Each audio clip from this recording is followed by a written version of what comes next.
Hi friends, welcome back to my channel.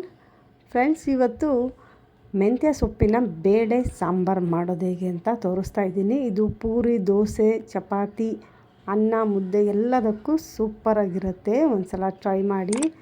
ಹೊಸದಾಗಿ ನೋಡ್ತಾ ಇರೋರು ಈಗಲೇ ಸಬ್ಸ್ಕ್ರೈಬ್ ಮಾಡಿ, ಬೆಲ್ ಐಕಾನ್ ಟಚ್ ಮಾಡಿ. ಬನ್ನಿ ಮಾಡೋ ವಿಧಾನ ನೋಡೋಣ.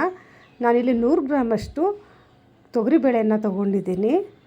ಇದನ್ನು ಒಂದು 10ರಿಂದ 15 ನಿಮಿಷ ನೀರಲ್ಲಿ ನೆನೆಸಿಟ್ಕೋಬೇಕು. ಈಗ ಬೇಳೆನ ನೆನೆಯೋದಕ್ಕೆ ಇಡ್ತಾಯಿದ್ದೀನಿ.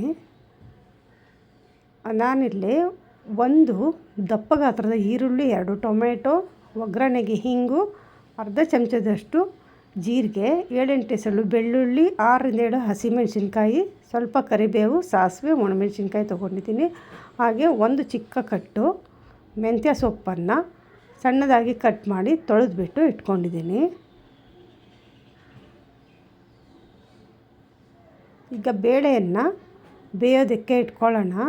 ಬೇಳೆಗೆ 2 ಕಪ್ ನೀರು, ಸ್ವಲ್ಪ ಅರಿಶಿನ, 1 ಸ್ಪೂನಷ್ಟು ಎಣ್ಣೆ ಹಾಕ್ಬಿಟ್ಟು 3ರಿಂದ 4 ವಿಷಲ್ ಕೂಗಿಸ್ಕೋಬೇಕು. ಈಗ 4 ವಿಷಲ್ ಆಗಿದೆ. ಇದನ್ನು ತಣ್ಣಗಾಗೋದಕ್ಕೆ ಬಿಡೋಣ.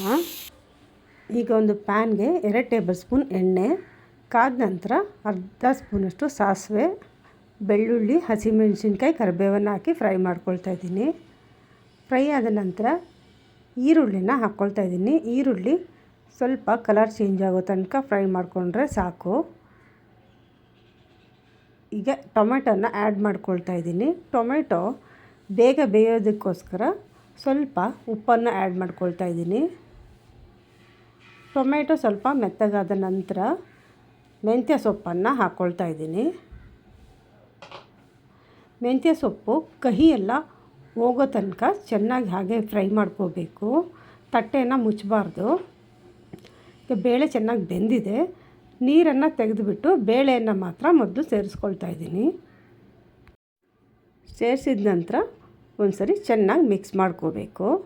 ಈಗ ಬೇಳೆ ಬೇಯಿಸಿರೋಂಥ ನೀರನ್ನು ಇದಕ್ಕೆ ಆ್ಯಡ್ ಮಾಡ್ಕೊಳ್ತಾ ಇದ್ದೀನಿ. ಇದು ತುಂಬ ತೆಳುವಾಗಿ ಮಾಡ್ಕೋಬಾರ್ದು, ಆದಷ್ಟು ಸ್ವಲ್ಪ ಗಟ್ಟಿಯಾಗೇ ಇರಬೇಕು. ಈಗ ರುಚಿಗೆ ತಕ್ಕಷ್ಟು ಉಪ್ಪನ್ನು ಸೇರಿಸಿ ಸ್ವಲ್ಪ ಹೊತ್ತು ಕುದಿಯೋದಕ್ಕೆ ಬಿಡಬೇಕು. ನಂತರ ಅರ್ಧ ಸ್ಪೂನಷ್ಟು ಗರಂ ಮಸಾಲ ಹಾಕ್ಕೊಳ್ತಾ ಇದ್ದೀನಿ. ಹಾಕ್ಬಿಟ್ಟು ಒಂದು ಸರಿ ಚೆನ್ನಾಗಿ ಮಿಕ್ಸ್ ಮಾಡ್ಕೊಳ್ಳೋಣ.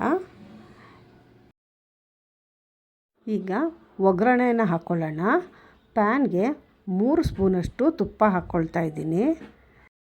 ತುಪ್ಪ ಕಾದ ನಂತರ ಸಾಸಿವೆ ಸಿಡಿದ ನಂತರ 2 ಒಣಮೆಣಸಿನ್ಕಾಯಿ, ಸ್ವಲ್ಪ ಹಿಂಗನ್ನು ಆ್ಯಡ್ ಮಾಡ್ಕೊಳ್ತಾ ಇದ್ದೀನಿ. ಈಗ ಸಾರಿಗೆ ಒಗ್ಗರಣೆಯನ್ನು ಆ್ಯಡ್ ಮಾಡಿಕೊಂಡ್ರೆ ಮೆಂತ್ಯ ಸೊಪ್ಪಿನ ಬೇಳೆ ಸಾಂಬಾರು ರೆಡಿ ಆಯಿತು. ಈಗ ಇದನ್ನು ಸರ್ವಿಂಗ್ ಬೌಲ್ಗೆ ಹಾಕ್ಕೊಳ್ಳೋಣ. ನೋಡಿದ್ರಲ್ಲ ಫ್ರೆಂಡ್ಸ್, ಈ ರೆಸಿಪಿ ನಿಮಗೆ ಇಷ್ಟ ಆಗಿದರೆ ಒಂದು ಲೈಕ್ ಮಾಡಿ. ನೀವು ಕೂಡ ಒಂದು ಸಲ ಟ್ರೈ ಮಾಡಿ ಹೇಗೆ ಬಂತು ಅಂತ ನನಗೆ ಕಮೆಂಟ್ ಮಾಡಿ ತಿಳಿಸಿ. ಇಷ್ಟೊತ್ತು ವಿಡಿಯೋ ನೋಡಿದ್ದಕ್ಕಾಗಿ ಧನ್ಯವಾದಗಳು. ಮತ್ತೊಂದು ಹೊಸ ವಿಡಿಯೋ ಜೊತೆ ಮತ್ತೆ ಭೇಟಿ ಮಾಡೋಣ. ಅಲ್ಲಿವರೆಗೂ ಟೇಕ್ ಕೇರ್. ಬಾಯ್ ಬಾಯ್.